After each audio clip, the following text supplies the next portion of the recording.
লালমনিরহাটের কালীগঞ্জে একটি কালী মন্দিরও লুট হয়েছে। আরেকটু খবর নিয়ে আমার সঙ্গে রয়েছে অভিজিৎ। অভিজিৎ, কি খবর পাচ্ছি? এটাও অত্যন্ত গুরুত্বপূর্ণ খবর যে একদিকে যখন কট্টরপন্থীদের, মৌলবাদীদের বিভিন্ন দিকে হামলা, তারা কাউকে ছাড় দিচ্ছে না। এবং বাংলাদেশের এই লালমনিরহাটের কালীগঞ্জে কালী মন্দিরে চুরি, শুধু চুরি নয়, কালী মূর্তি পর্যন্ত চুরি হয়েছে। কালীগঞ্জের তুষামদার গ্রামের কালী মূর্তি চুরি, সঙ্গে সোনার গয়না, এই কালী মন্দিরের সোনার গয়নাও চুরি হয়েছে। এবং যা বলা হচ্ছে মোট 10 লক্ষ টাকার চুরি হয়েছে।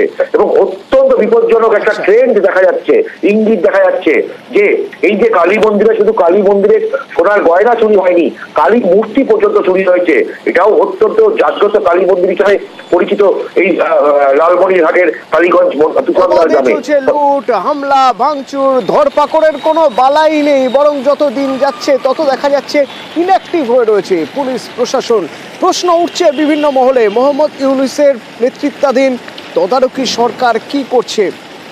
ইচ্ছে করে মদদ দিচ্ছে এই ধরনের কাজে, নাকি নেহাত কিছু করার নেই বলে হাত পা ছড়িয়ে বসে আছে?